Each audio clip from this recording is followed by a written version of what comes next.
Hey guys, so today I got another really awesome 9th armor grouping for you. This one's mostly complete, missing just a little bit of stuff that I would have loved to have had with it to have it, again, complete. But so thankful for all that I have here on the table. I'm thankful, to add it to my collection. You guys know I love 9th Armored.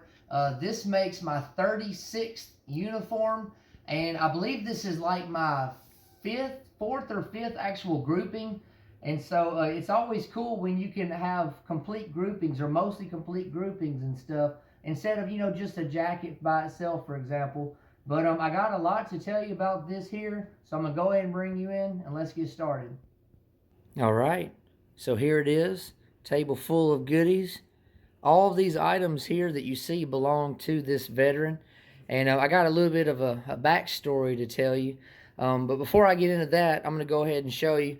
So 9th Armor Jacket, it does have a good conduct medal on here. It's got a couple ribbons, U.S. and infantry collar disc. And it's got the Presidential Unit Citation, Rupture Duck Honorable Discharge, 2 gold bars for a year overseas service. It has the soldier's M41 jacket. Unfortunately, no tag on it, no patch, but it definitely was the one probably he wore in theater, in the service.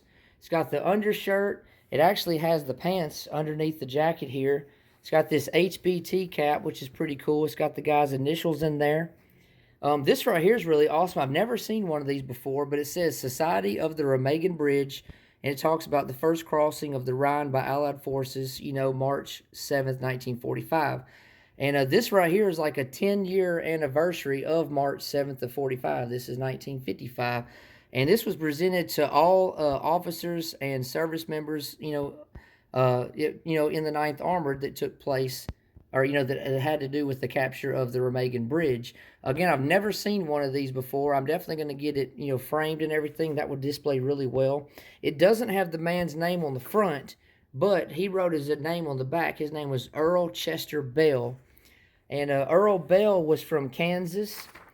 He was from Wichita County, Kansas. He's born May 5th of 1914. He died March 2nd, 1993, at the age of 78. That's his grave right there, his grave marker, a little blurry. He actually enlisted on June 1st of 1944, and so he had just turned 30 years old when he enlisted, and he served for, it was a little over a year. He served like a year and 2 months from what I could see. He did take place, in the Battle of the Bulge. He participated, I should say. He was at the Remagen Bridge. He was a member of the medical detachment of the 16th Armored Field Artillery Battalion of the 9th Armored Division. I'm not sure if he was a medic or just worked in the medical detachment. I'm hoping to find more information about him. It would be awesome if he was a medic, or I don't know if he was a doctor or surgeon or just a helper or what, but definitely a lot more digging into I got to do to find more information. I got his pistol belt here. This is like a handmade scarf, basically, which is pretty cool. It's got this song and service book. It says Ship and Field, Army, Navy. And there's actually some photos in here. Honestly, I should have had them laid out, but I was going to show you. There's about 10 photos. This one's some guys here messing around a truck. I'm guessing this is him right here. This service member is in one or two of the other photos. Got some guys just kind of hanging out, sitting around. Some guys look like they've been working on trucks and stuff. Here's a bunch of gas cans, jerry cans stacked all up. This right here is some women. I'm not sure if they're, American women or if they're maybe German women or what. Also, let's see. Here's another guy squatted down there. But just, it's really cool when you see these photos and stuff. It kind of takes you back in time in a way, and you can, maybe kind of, get a feel for what they experienced or maybe what they were going through, or, you know what I mean, or what they were thinking possibly. But again, some photos here. Got a sewing kit and some playing cards here as well.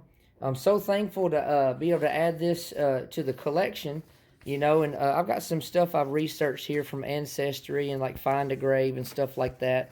But Again, he served for a little over a year from what I found out. Again, still researching. But what I found out off of Ancestry is, let me show you this. Again, he enlisted June 1st of 1944. And on Ancestry, he was admitted into a hospital in Camp Breckenridge, Kentucky. So I guess he was back in the States, evidently. Again, if this is accurate, and it says that, long story short, he had a deviated septum, and he had chronic tonsillitis, and he ended up having his tonsils removed. And you see, it says length of service 1 to 2 years, but again, from what I've kind of calculated, it looks like he was in like a year and 2 months, if I'm not mistaken. If I can find more information later, I will. But again, he had a deviated septum, and he had to have his tonsils removed. And then he was discharged in August of 45. Don't know if that was discharged just from the hospital or if it was discharged from the service altogether. But again, hopefully I can find more information on him. But I wanted to tell you guys, give me just a few minutes to tell you about how all this came to be. This, I can tell you, is probably one of the most frustrating and nerve-wracking things I've ever been a part of, to try to get this grouping.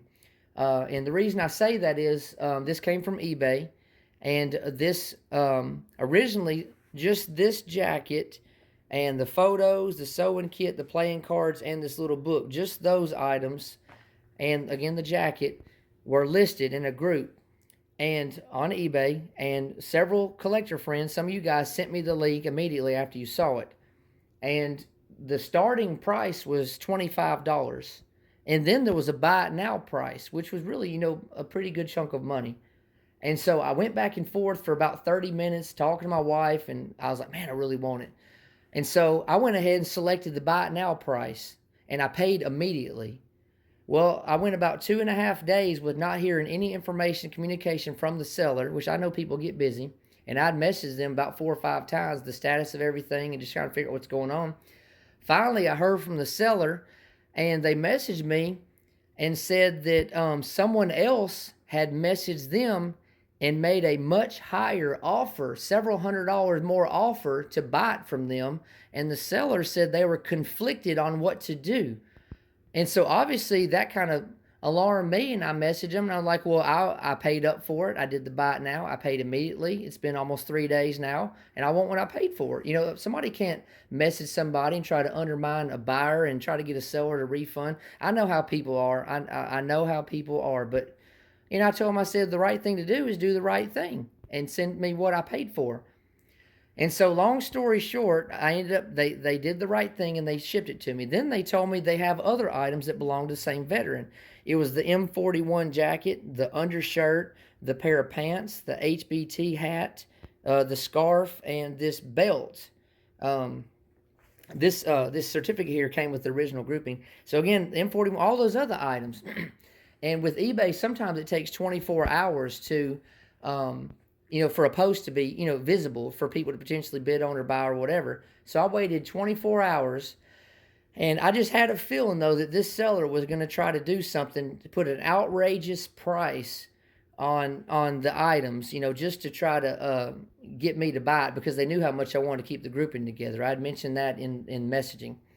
So lo and behold, 24 hours later, they listed, again, it was the M41 jacket, which, does have some value. The shirt, not much of a big deal. The pants, the pistol belt, the cap has some value, some. And so they listed it for $800 or best offer. I knew it was going to be something astronomical, outrageous. And so I was like, this person's crazy. So I made a fair offer, and they declined. They countered me with another crazy offer. And I thought about it, reached out to some friends and everything else. And I messaged the seller, and I told them, I said, I'd really like to get these other items to add to, the rest of the items. I'm all about keeping groupings together, and I'd already, paid up for the first set of items, and I really wanted to add this. And I said, I understand you want to make a profit. And I said, I really feel like you're just trying to, jack the price up, so because you think I want to buy it and I'll spend whatever money to keep the grouping together. And honestly, that's not right. I know some people might disagree with me right now, but long story short, we worked out a price, and I was able to get them down, several $100s. Honestly, this grouping here, I probably overpaid a little bit, but I feel morally I did the right thing to do, and I kept it together, and so I'm okay with that. But again, they shipped it to me, and again, it was just the biggest nerve-wracking headache for over a week. Just wondering again. Originally, if the person is going to refund my money just to get more money, and it was just a big mess. And that's sometimes what you run into with eBay. I understand everybody, or most everybody, wants make money, a big profit, and all that kind of stuff. But again, it just really frustrated me for several days. But I'm glad I was able to keep all this together. Unfortunately, there's no medals, other than the good conduct. There's no dog tags. There's no discharge papers. I would have loved to have had those items. Maybe they stayed with the family. I'm not sure. But again, I'm thankful I kept it together. Something pretty cool is this 9th Armor patch. I should have showed you. It's kind of like a fuzzy texture. It's a little bit different than what you commonly see. I don't know if you can tell in the video or not. It's a little fuzzy type texture, but overall, a mostly complete grouping. Again, other than those handful of items that maybe one day I'll come across. If not, it is what it is. But I'm just thankful again to again have another grouping, another 9th Armored uniform. It's been 3 months since I bought one. I would love to get this on a mannequin. I've got some other ideas for mannequins and stuff like that, but maybe one day it'll work out. But again, hopefully I can find more stuff out about the service member. Something else I was randomly going to tell you, when I was looking into the seller's feedback history, I went way back, and guess what? I found 2 positive feedbacks, reviews that I left myself. So I had already bought from this person twice, and I didn't even realize it. So this was going to be my 3rd and technically 4th purchases from them. And I'm just thankful in the end they did the right thing, and so it worked out in the end, but it definitely was nerve-wracking. But anyways, I hope you liked this video. Sorry I've been kind of rambling, I guess. Again, just a lot of frustration, but I'm cooled down now. Thank you for all your support. Let me know what you think about this, and I'll be getting back to you soon. Thank you.